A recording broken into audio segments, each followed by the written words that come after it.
Hey, good morning. I'm Patricia Murphy. It's Tuesday. This is Seattle Now. For the fourth year in a row, Washington is in a drought. Coming off the heels of a warm winter and low snowpack in the mountains, it could be shaping up for a rough wildfire season. Seattle Times reporter Amanda Zoe is here to give us a preview of what to expect this summer. But first, let's get you caught up.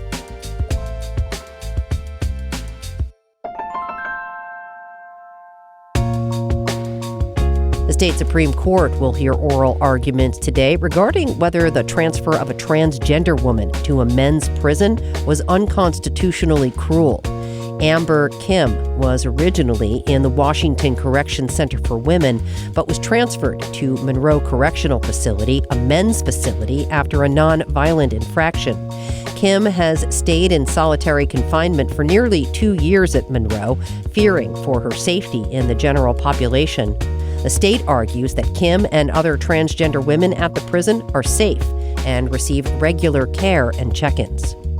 Today, the King County Council is voting on a measure to address fraud, waste, and abuse of county money. The measure would create a new Inspector General division within the Office of Public Complaints. This comes after recent audits found financial issues at both the Department of Community and Human Services and the King County Regional Homelessness Authority. The meeting starts at 1:30. And the Seattle Summer Food Service Program is back.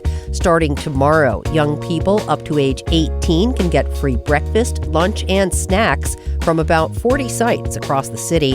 The program helps bridge the gap for food-insecure families while school is out. It's open to everyone 18 and under, regardless of immigration status. You don't need to register or present ID. We're back with more headlines on tonight's episode of Seattle Now.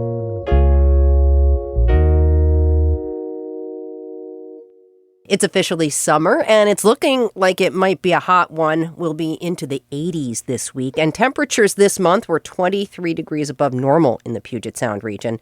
Meteorologists are warning a developing El Nino pattern could mean an earlier, stronger wildfire season, too. Seattle Times climate reporter Amanda Zoe has been watching the wildfire forecast. She's here now to bring us an update. Amanda, thanks for coming in. Thank you for having me. Really appreciate it. Wow, it has been a really warm June. We're in for a super hot week. What are forecasters noticing compared to previous years? Yeah, so I think one thing to know when we're talking about wildfire season is that we're pretty much doing our best to guess based on the conditions we're seeing right now and how that's compared to previous years. We had a low snowpack. The weather this year could potentially be bad for a wildfire. Forecasters are pretty much saying that we might see an above average fire risk for the state for most of the summer. Back in April, the Department of Ecology declared a drought emergency in our state for the fourth year in a row. What contributed to that? Are we dealing with any special conditions this year?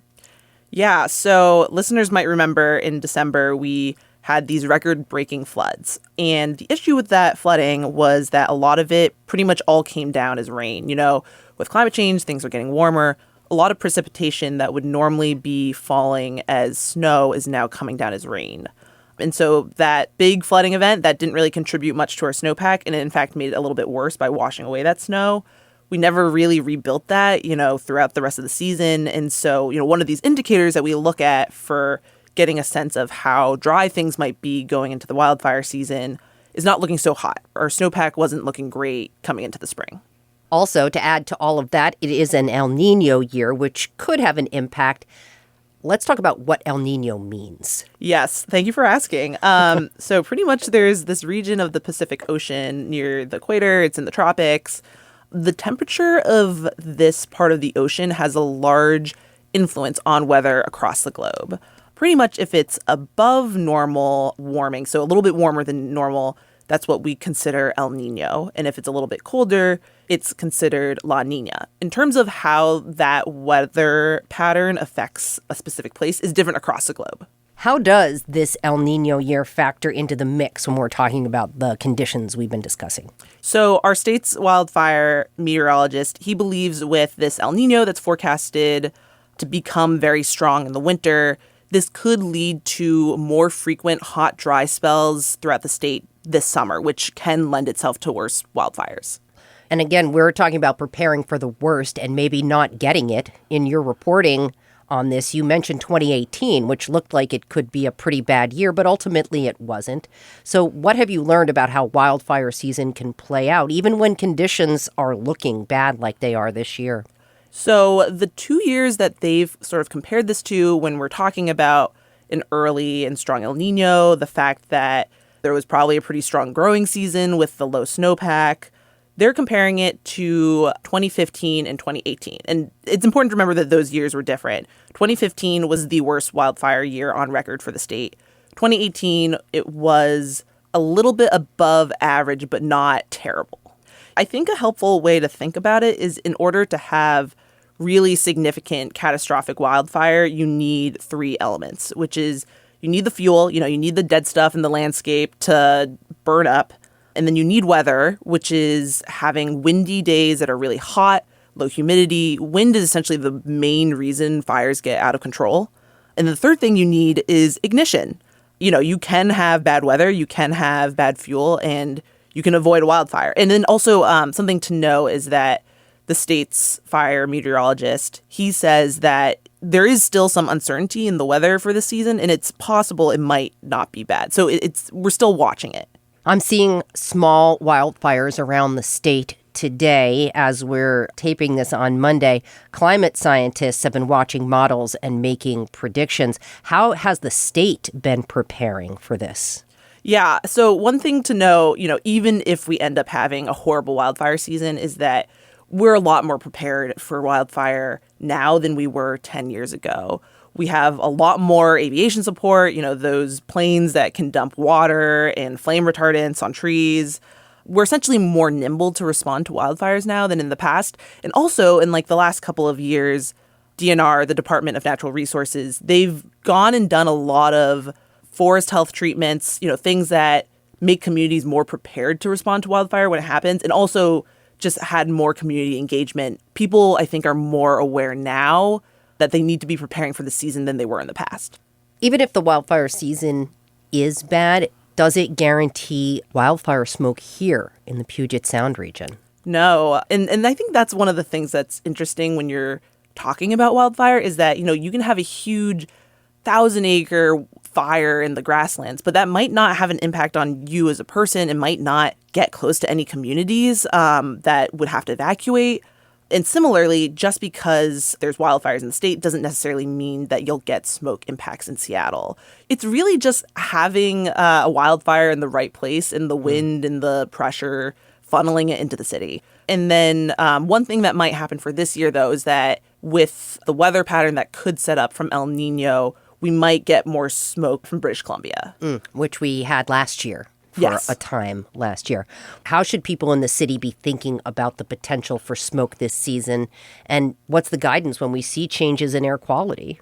Yeah, it's definitely good to be prepared. When there is bad smoke in the city, it's going to be hard to get the things you need. And so that's everything from an N94 mask that can filter out those harmful particulates, to having an air purifier or a box fan with an HVAC filter set up on it. Preparing for wildfire season, it's good to think through, how you would respond to bad smoke. So it's good to stock up on essentials so you don't have to go out and buy things that you need. And then another thing is it's helpful to have a clean room, a room where the windows are well sealed, the doors are closed, and that's where you hang out with your air purifier and your masks and everything. Yeah, you definitely don't want to try to pull that all together when the smoke sets in because, boy, it can feel really miserable around here. It's so hard. It feels really claustrophobic. Yeah, very, very difficult. All right, what else should our listeners know before I let you go? We touched on this a little bit earlier, which is that for a bad wildfire, you need weather, you need fuels, you need ignition. 90 to 80% of ignitions are started by people. So it's important, if you live in a place where you could start a wildfire and a bad one, maybe don't. Don't burn your brush, clear out the vegetation around your home.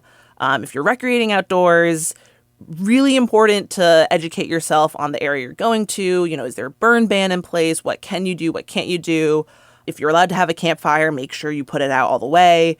And then, make sure that the vehicle that you're going into the outdoors with isn't creating sparks or contributing to starting a wildfire either. Yeah, no flicking your cigarette butts out the window don't do either. That. Amanda Zoe is a climate reporter with the Seattle Times. Really appreciate it. Thanks for being here. Thank you so much. Thanks for listening to Seattle Now. While the air is still clear, take a moment to rate and review the show in your favorite podcast app or share this episode with a friend. Today's show was produced by Andy Hurst and Jenny Cecil-Moore. It was edited by Caroline Chamberlain Gomez. Our production team also includes Brooklyn Jamerson Flowers, Vaughn Jones, and Paige Browning. Greg Kramer does our theme music. Seattle Now and KUOW Public Radio are members of the NPR network. I'm Patricia Murphy. Talk to you tonight for Evening Headlines.